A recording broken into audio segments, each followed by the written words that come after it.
Tariki ya 14 Kanama duhimbaza abatagatifu Maximilien Kolbe umusaseridoti n'uwahowe Imana, Arnold umwepiskopi, Everard umukuru w'abihaye Imana, Demetrio uwahowe Imana, Urusio uwahowe Imana, Atanazia na Antoni Primardi.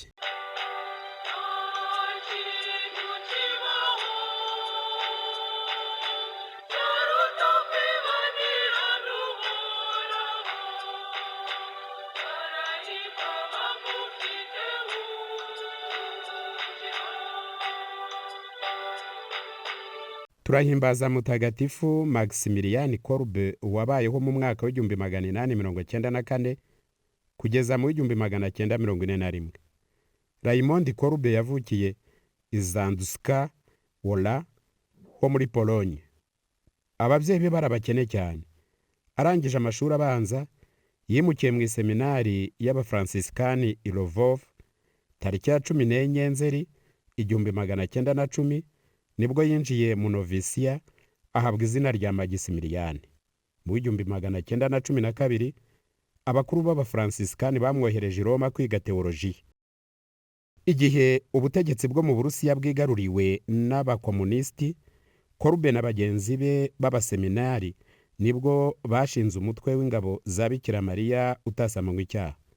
Arangije amashuri Roma yegukanye impamyabushobozi ihanitse muri filozofiya na teolojiya. Yahawe ubusaseridoti muri Nyakanga 1919. Nyuma asubira iwabo muri Pologne.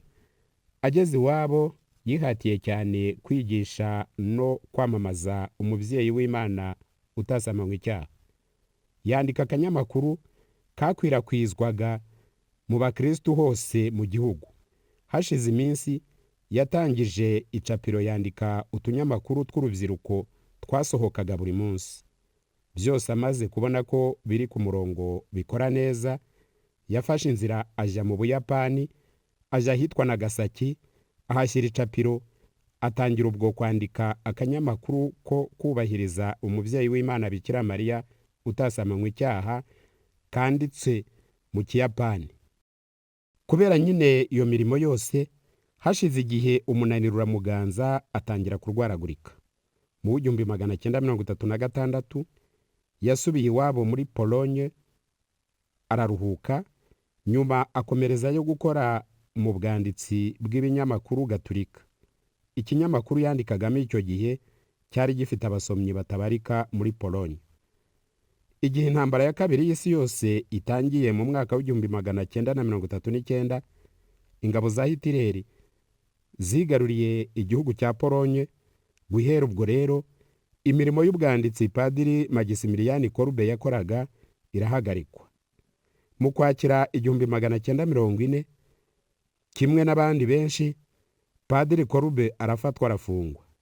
Tariki ya 28 Gicurasi 1941, abapolisi ba Hitler bamwimuriye muri gereza yi Auschwitz. Hafungiwe abakora imirimo y'agahato, hakaba n'inzu y'ihotorero ry'imfungwa. Buri munyururu yagiraga nimero ze. Padiri Kolbe yari afite nimero 16670.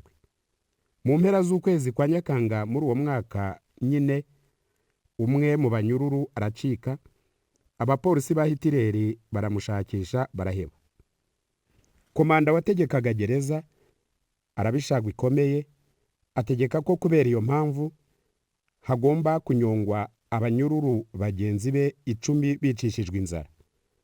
Muri abo 10 harimo umugabo witwa František Gauček waborogaga cyane kubera agahinda k'umugore n'abana asize.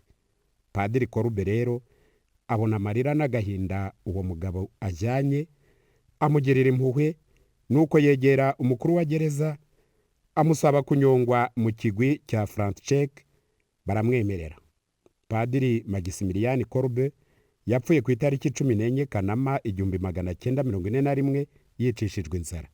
Ku itariki ya 10 Ukwakira 1982 niho Padiri Maximilien Kolbe yashyizwe mu rwego rw'abatagatifu.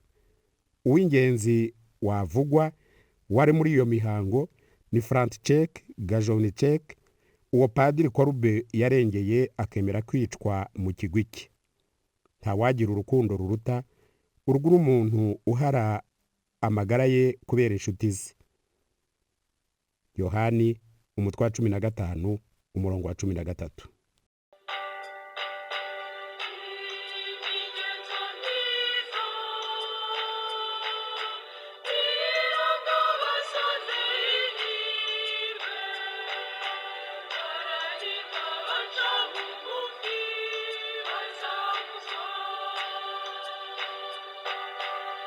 Turahimbaza kandi mutagatifu Antoni Primaride na bagenzi be bahowe Imana mu mwaka w'1480. Mu mwaka w'1480 Abaturuki bafashe umurwa w'Ubutaliyani witwa Otiranti. Aho batsindiye uwo murwa bica abantu batabarika. Aho bigeze bategeka ko abandi bahakana ubukristu bakemera Muhamadi. Abanze barapfa. Habanza gufatwa umwepiskopi wari ufite imyaka 80 baramwica. Nyuma bafata abasaserdoti benshi nabo barapfa. Aho bigeze bafata abakristo bati, mwe nimuhakana Yezu mukemera Muhamadi, turabareka mubeho. Nuko Antoni Primaridi asubiza mu kigwi cy'abandi bakristo ati, kugeza ubu twarwaniye igihugu cyacu turengera amagara yacu. Kuva ubu noneho tugiye kurwanira gukiza roho zacu, kubahiriza Kristu wadupfiriye. Aduha uburyo bwo kumwitura iyo neza natwe tumupfira. Ntihagire uza guhemuka amuhakana. Nuko Abaturuki babica uko bangana hatagize n'umwe uhakana mu bari bafashwe. Hashize amezi 13 umwami wa Naples atsinda Abaturuki abirukana Otiranti abagiriye nabi cyane. Ni mutagatifu Kirementi wa 14 wemeye ko abo bamaritiri bitwa abahire b'ijuru. Inama twabakomoraho niyo kubera iteka abandi urugero rwiza.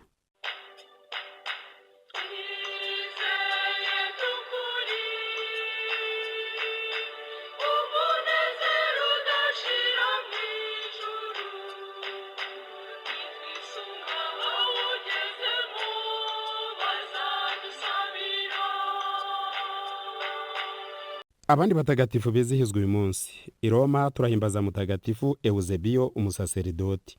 Yaguye mu buroko yarafungiyemo bamuziza umwete yarafite wo kwigisha ukuri kwa Kiliziya Gatolika. Yitavye Imana ku ngoma ya Constance muri za 400. Muri Afrika turahimbaza mutagatifu Demetrio wahowe Imana. Bamwe ariko banditse ko yaguye muri Syria mu vya Antioche. Muri Iriri turahimbaza mutagatifu Rusisio wahowe Imana ku ngoma ya Magisimiyani. Mu kirwa cya Egina mu Bugereki turahimbaza mutagatifu Atanaziya umupfakazi kabiri. Yapfuye ari umukuru w'abamonakikazi mu kirwa cya Egina muri za 900. Mwabiteguriwe kandi mubigezwaho na Andre Holyland TV Rwanda. Mugira amahoro.